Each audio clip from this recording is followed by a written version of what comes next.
Charlie et sa petite amie Nora ont fêté leur 3e anniversaire de relation dans un restaurant de luxe. Après que le serveur a accidentellement servi un verre avec une bague, Nora a réagi de manière excessive en le refusant. Déconcerté par le refus de sa petite amie, Charlie dévoile le secret de son étrange comportement. Je m'appelle Charlie, et ma petite amie Nora et moi avons fêté notre 3e anniversaire. Je l'ai invitée dans un restaurant de luxe. Nora était toujours très attentive à l'endroit que je choisissais, s'assurant qu'il était chic et que les clients étaient bien habillés. Cette fois-ci, ce n'était pas différent. Nora a soigneusement examiné le restaurant et ses clients avant de parcourir le menu, à la recherche des plats les plus chers. Ça pourrait être mieux, bien sûr, mais si est pas mal, remarqua Nora, résumant ainsi son impression de l'endroit.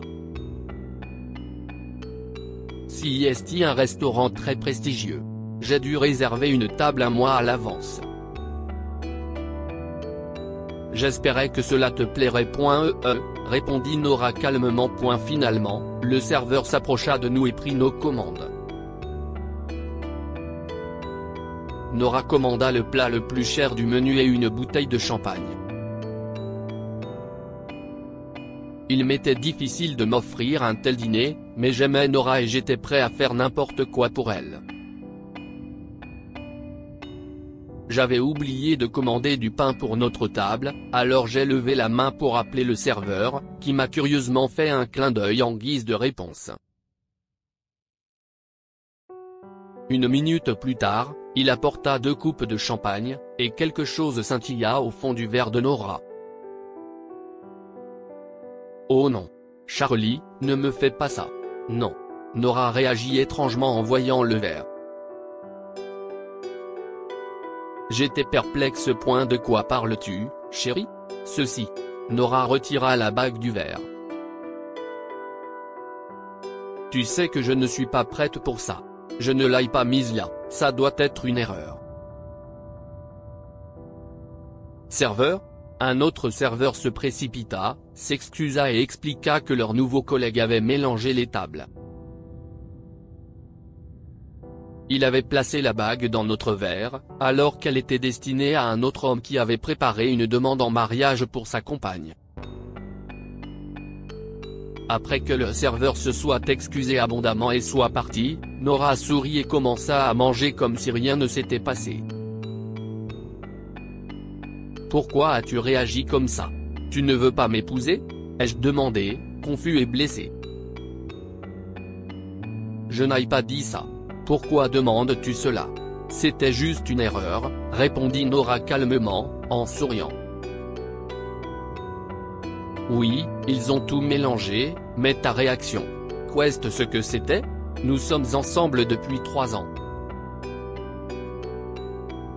Je fais tout ce que tu veux. J'espérais t'épouser un jour, et ta réaction m'a vraiment surpris. Tu exagères. Pourquoi parlons-nous de cela maintenant, chérie?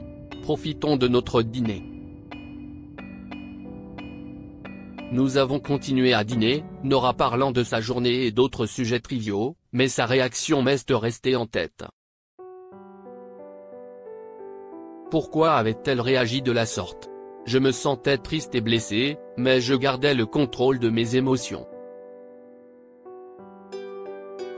Le lendemain, mon frère Simon me rendit visite. Nous nous sommes assis dans le salon pour discuter et, soudain, il commença à me conseiller de ne pas épouser Nora. Tu devrais attendre, dit-il en se penchant vers l'avant d'un air sérieux. Je ne pense pas que tu sois prêt pour ça. Ces mots m'ont fait l'effet d'une tonne de briques. J'étais encore plus surpris. Comment était-il au courant? Nora le lui avait-elle dit, et si c'était le cas, pourquoi me décourageait-il?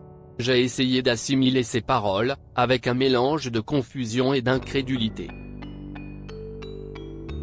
Simon, pourquoi penses-tu cela? Demandai-je, en essayant de garder une voix stable. Il haussa les épaules, en évitant le contact visuel. Je pense juste que tu devrais prendre plus de temps pour y réfléchir. Le mariage est une étape importante, et je ne veux pas que tu te précipites et que tu le regrettes plus tard. Après une demi-heure de discussion, j'étais d'accord avec Simon et je l'ai remercié pour ses conseils, mais quelque chose ne collait pas. Je n'arrivais pas à me débarrasser du sentiment qu'il y avait plus que cela dans sa soudaine inquiétude. Il ne s'était jamais mêlé de mes relations auparavant, alors pourquoi maintenant ? Il est venu me voir à ce moment-là et a commencé à me dire de ne pas poursuivre ma relation avec Nora. Après avoir vu Simon sortir, j'ai commencé à me rappeler que Nora et lui avaient passé beaucoup de temps ensemble récemment. Il l'avait même ramenée chez elle plusieurs fois, disant qu'il avait décidé de la raccompagner après le travail. Ces pensées me rongeaient, semant le doute et la suspicion. J'ai essayé de chasser ces pensées de ma tête. Après tout, c'était mon frère. Je ne pouvais pas le soupçonner d'essayer de prendre ma petite amie. C'était trop. Je ne pouvais pas penser de cette façon. Mais j'avais besoin de savoir et j'ai décidé de suivre Simon. Je montai rapidement dans ma voiture et suivis discrètement mon frère. Je restais à bonne distance, mon cœur battant la chamade à chaque virage qu'il prenait. Qu'est-ce ce que je m'attendais à trouver ? Une partie de moi espérait se tromper, mais une autre craignait ce que je pourrais découvrir. J'ai suivi Simon jusqu'à un hôtel, ce qui m'a semblé très étrange. Il vivait avec nos parents à proximité, alors pourquoi aurait-il besoin d'une chambre d'hôtel ? Piqué par la curiosité, je me suis adressé à la réceptionniste et, avec un sourire amical, j'ai demandé quelle était la chambre de Simon. Elle hésita un instant, mais mon attitude décontractée sembla la rassurer et elle me donna le numéro de la chambre. En m'approchant de la porte, j'ai lutté avec ma conscience. Devais-je frapper et lui demander directement ? Je me sentais mal de le suivre ainsi. C'était mon frère et je l'aimais. Mais quelque chose clochait, et je devais connaître la vérité. Au moment où j'allais frapper, j'ai entendu un rire de femme à l'intérieur de la pièce. C'était sans aucun doute la voix de Nora. Mon cœur a sombré et j'ai approché mon oreille de la porte. Et qu'est-ce ce qu'il a dit ? Qu'il continuerait à dépenser tout son argent pour moi ? Nora a ri, à un son qui m'a fait l'effet d'un poignard dans le cœur. La voix de Simon suivit, dégoulinante de moquerie. Honnêtement, je n'arrivais pas à croire qu'il soit tombé dans le panneau, mais oui. Il m'a dit, « Tu as raison, mon frère, je ne vais pas me précipiter. Le mariage est un grand pas. » La réponse de Nora était empreinte d'affection. « Simon, mon chéri. Viens ici, mon amour. » Je ne pouvais plus. Je me suis éloigné de la porte, l'esprit en ébullition. Je voulais faire irruption dans la pièce et les confronter tous les deux, mais je savais que cela ne servirait à rien. Je devais agir plus intelligemment. J'ai attendu dans ma voiture près de l'hôtel pour prendre des photos comme preuve. La trahison était comme un poids lourd sur ma poitrine, j'avais du mal à respirer. Mon frère et ma petite amie, les deux personnes en qui j'avais le plus confiance, m'avaient trahi. J'ai ressenti un mélange de colère, de tristesse et d'incrédulité en rentrant chez moi, mes pensées étant un tourbillon chaotique. Pourquoi m'ont-ils fait ça ? Quoi avais-je fait pour mériter une telle trahison ? Je repassais chaque moment passé avec Simon et Nora dans mon esprit, à la recherche d'indices que j'aurais pu manquer. Mais rien n'avait de sens. Point de retour chez moi, je me suis assis en silence, essayant de rassembler mes pensées. Je savais que je devais les confronter, mais je savais aussi que je devais le faire d'une manière qui ne leur donnerait pas l'occasion de déformer la vérité.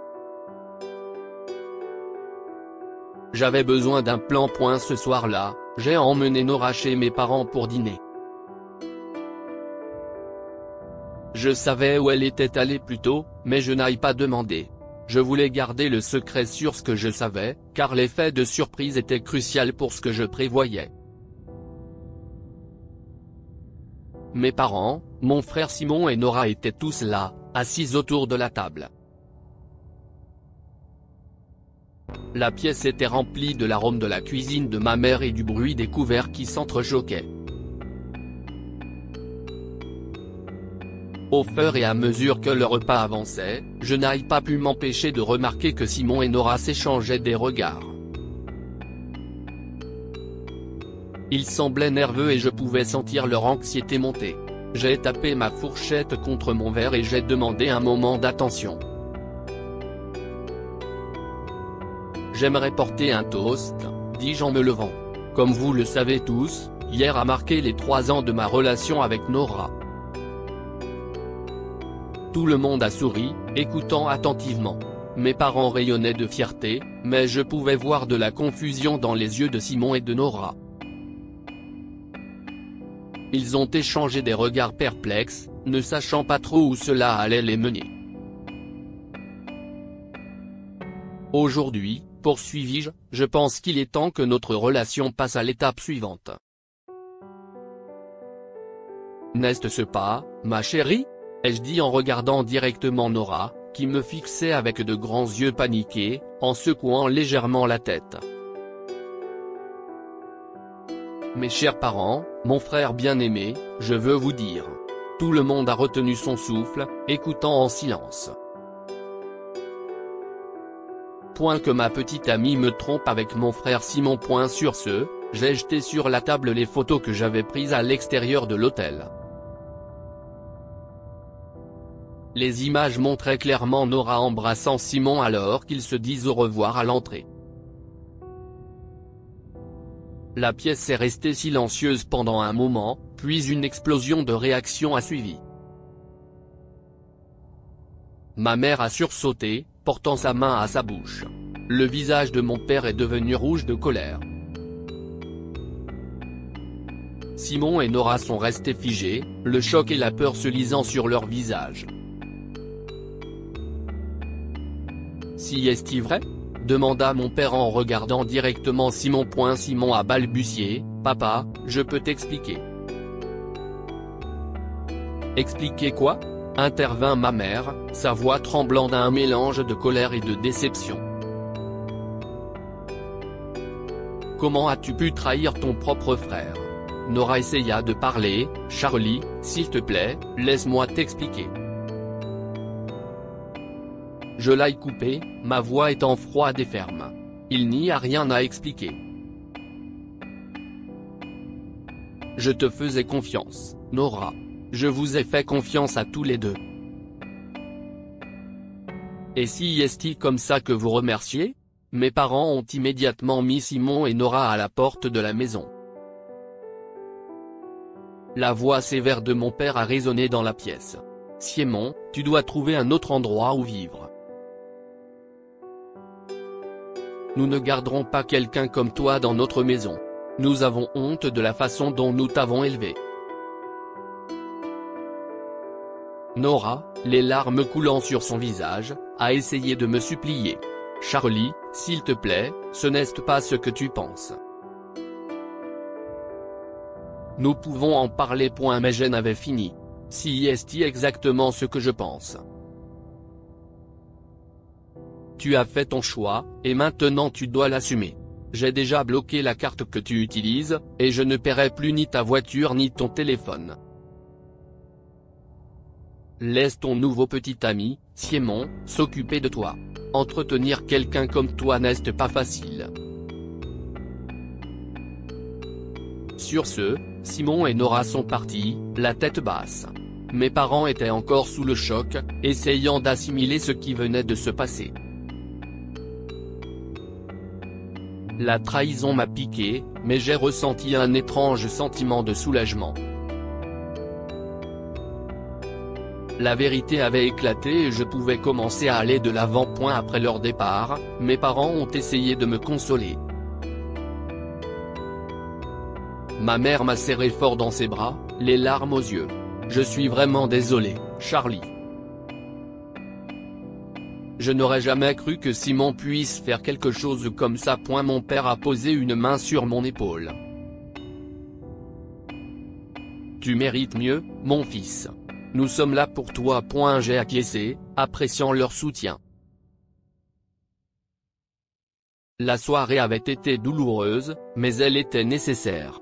Je savais que je devais regarder la trahison en face pour aller de l'avant. Et si est ainsi que la vie a continué. J'ai continué à travailler dur, entouré de l'amour et du soutien de mes parents. Le chemin de la guérison a été long, mais à chaque étape, je me sentais plus optimiste quant à l'avenir. Dites-nous ce que vous pensez de cette histoire et partagez-la avec vos amis. Elle pourrait les inspirer et illuminer leur journée.